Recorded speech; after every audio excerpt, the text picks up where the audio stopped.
আজ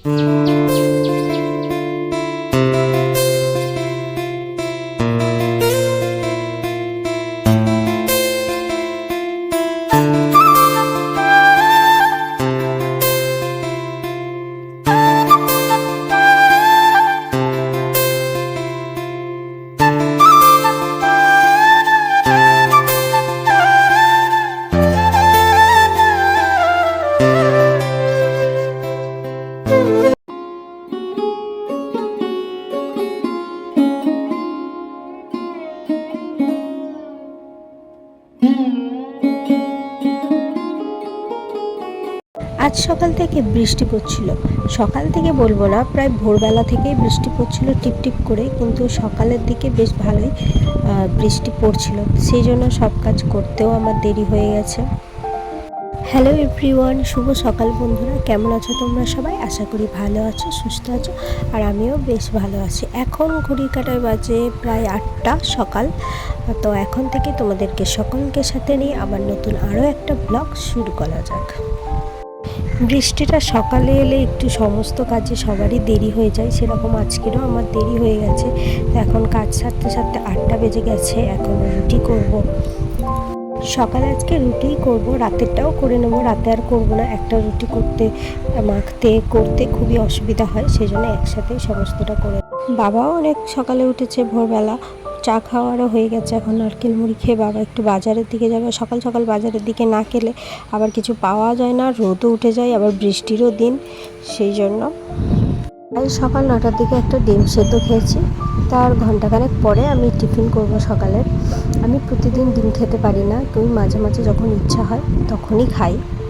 প্রেগনেন্সি চলাকালীন তো অনেক রকম সমস্যা দেখা দিয়েছে, তার মধ্যে একটা অন্যতম সমস্যা হচ্ছে ঘুমের সমস্যা, যেটা প্রথমের দিকে তো একদমই ছিল না, খুব একটা অসুবিধাও হতো না, যেভাবে ইচ্ছে ঘুমাতে পারতাম। এবার যত প্রেগনেন্সি সামনের দিকে এগোচ্ছে তত যেন এই সমস্যাটা বেশি দেখা দিচ্ছিল, রাতে প্রায় ঘুমোতে পারছিলাম না বলেই চলে। তারপরে মানে সমস্যাটা এমনই হচ্ছিল যে মাথায় বালিশ দিলে পায়ের দিকে কম হয়ে যাচ্ছে, পাটা বেশি উঁচু হয়ে যাচ্ছে, বা পেটের দিকে দিলে পিঠের দিকে কম হয়ে যাচ্ছে, এরকম সমস্যা হচ্ছিল। তারপরে দেখলাম যে না, অনেকগুলো বালিশ নিয়ে শুলে কিন্তু বেশ আরাম পাওয়া যায়। মানে তোমার যতগুলো বালিশের প্রয়োজন ততগুলো যদি তুমি নাও, তাহলে তুমি একটু আরাম পাবে। আর আমার যেটা মনে হচ্ছে যে শুধু বিছানাতে শুয়েই আরাম পাওয়া যায় তেমন কিন্তু নয়। তোমার যদি মনে হয় সোফার মধ্যে কমফর্টেবল, তাহলে সোফার মধ্যেই শুতে পারো। আর যদি মনে করো চেয়ারে বসে থাকলে আমি বেশি আরাম পাচ্ছি, তাহলে চেয়ারে একটু বসেই থাকতে পারো। আমাকে তো বেড রেস্ট দিয়ে দিয়েছে, কিন্তু আমি বিছানায় বেশিক্ষণ শুয়ে থাকতে পারি না, সে কারণে একটু চেয়ারে বসি, আবার কিছুক্ষণ পরে বিছানায় গিয়ে শুই। আর এই সময় কেউ চিত হয়ে বা উপর হয়ে শোয়ার চেষ্টা করো না, এতে বাচ্চার ক্ষতি হবে, নিজেরও পিঠে সিট ডালার উপরে চাপ পড়বে। আর ডাক্তাররা সবসময় বলেন যে বাঁ পাশ হয়ে শুতে, ডান দিকেও না, বাঁ দিক হয়ে শুতে বলে। কারণ হচ্ছে বাঁ পাশ হয়ে শুলে পুষ্টি, রক্ত, সমস্ত কিছু প্লাসেন্টা দিয়ে সরাসরি বাচ্চার কাছে খুব ভালোভাবে পৌঁছায়। এই কারণে বাঁ পাশ হয়ে সবসময় শুতে বলে। তোমার যদি বাঁ পাশ অভ্যাস না থাকে, কিছুক্ষণ তুমি ডান দিকে শুলে আবার বাঁ পাশ ফিরে শুলে, তাহলে খুব ভালো হয়। তোমাদের সাথে কথা বলতে বলতে আমার রান্নাবান্না কমপ্লিট হয়ে গেছে। আমি স্নান করে ঠাকুর নমস্কার দিয়ে তোমাদের দাদা ভাই হচ্ছে জামা প্যান্ট দিয়ে গিয়েছিলো কাজে, ওটা ভিজিয়ে দিলাম, চান করে ভিজালাম, তার কারণ আমারও যে নাইটিটা আমি পরেছিলাম ওটাও দেওয়ার ছিল। আর মা স্নান করে কাচতে কাচতে অনেকটা বেলায় হয়ে যায়, এই জন্য এখনই ভিজালাম। দুপুরে খাওয়া দাওয়া করে একটু শুয়েছিলাম, ঘুমাইনি, ঘুম আসে না দুপুরবেলা, আর ঘুমাতে আমার ভালোও লাগে না দুপুরবেলা। তারপরে দেখি তোমাদের দাদাভাইও এসে গেছে।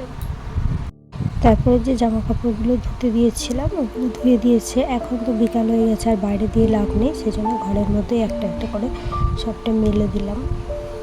আর যাদের লো লাইন প্লাসেন্টা, তাদের যে শোয়া বসা খাওয়া দাওয়ায় কত সমস্যা হয় প্রেগনেন্সিতে, আমি নিজে না ফেস করলে আমি বুঝতেই পারতাম না।